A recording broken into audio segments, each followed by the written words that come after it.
হঠাৎ করেই ভোরে রাজধানীর 4টি থানা পরিদর্শন করেছেন স্বরাষ্ট্র উপদেষ্টা। দুদিন আগে তিনি বলেছিলেন, যারা অপরাধ করছে তাদের ঘুম হারাম করে দেবেন। এখন নিজেই রাতের ঘুম ছেড়ে ভোর রাতে ঘুরছেন থানায় থানায়। 27 ফেব্রুয়ারি মিরপুর, দারুসালাম, আদাবর ও মোহাম্মদপুর এই 4 থানা পরিদর্শন করে তিনি বলেন, থানার কার্যক্রম স্বাভাবিক গতিতে চলছে। থানাগুলো সঠিকভাবে কাজ করছে কিনা তা দেখতেই এই পরিদর্শন। উপদেষ্টা অবসরপ্রাপ্ত লেফটেন্যান্ট জেনারেল মোহাম্মদ জাহাঙ্গীর আলম চৌধুরী বলেন, আইন শৃঙ্খলা বাহিনীর সদস্যরা ভোরের দিকে দায়িত্বে শিথিলতা দেখায়। এই সুযোগে সন্ত্রাসী ও অপরাধীরা নানা রকম অপরাধমূলক কর্মকাণ্ড করার চেষ্টা করে। আমি আইন শৃঙ্খলা বাহিনীকে নির্দেশ দিয়েছি তারা যেন এ সময়ও সজাগ ও সতর্ক থাকেন।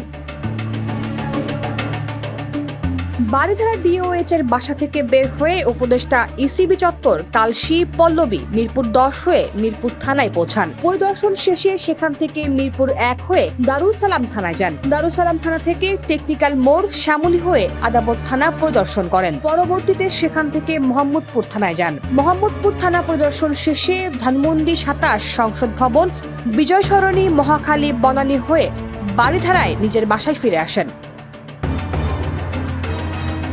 পথিমধ্যে তিনি জিল্লুর রহমান ফ্লাইওভার চেকপোস্ট ও কালশী মোড় চেকপোস্ট পরিদর্শন করেন এবং দায়িত্বরতদের সঙ্গে কথা বলেন। তাছাড়া উপদেষ্টা মিরপুর থানা মোড় ও টেকনিক্যাল মোড়ে উপস্থিত সাধারণ জনগণের সঙ্গে কথা বলেন এবং তাদের খোঁজখবর নেন। জনগণ যাতে নির্বিঘ্নে ঘুমাতে পারে ও নির্ভয়ে চলাফেরা করতে পারে, আইন শৃঙ্খলা বাহিনীকে সেটা নিশ্চিত করতে হবে বলে জোর দেন স্বরাষ্ট্র উপদেষ্টা। বলেন, আইন শৃঙ্খলা পরিস্থিতি মনিটরিং করার জন্য আইন শৃঙ্খলা বাহিনীর পাশাপাশি মন্ত্রণালয়ের অফিসারদেরও দায়িত্ব দেওয়া হয়েছে। তাছাড়া ফোর্স ও টহলের সংখ্যা বাড়ানো হয়েছে।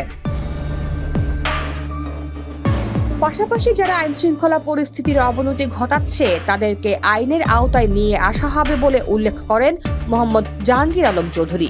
তিনি আরো বলেন, আইন শৃঙ্খলা বাহিনী সতর্ক ও সজাগ রয়েছে। রাজধানীর গুরুত্বপূর্ণ মোড়ে স্থাপিত চেকপোস্টগুলো ফাংশন করছে। যৌথ বাহিনীর অপারেশনও ভালোভাবে চলছে। চলমান যৌথ অভিযান আর কতদিন চলবে? সাংবাদিকদের এমন প্রশ্নের জবাবে উপদেষ্টা বলেন, পরিস্থিতির উন্নতি হলে যৌথ অভিযান বন্ধ করা হবে, তবে অন্যান্য অভিযান চলমান থাকবে। তিনি আরও জানান, গতকাল গুলশান থানায় দায়িত্ব অবহেলা করায় একজন এসআই ও একজন কনস্টেবলকে সাসপেন্ড করা হয়েছে।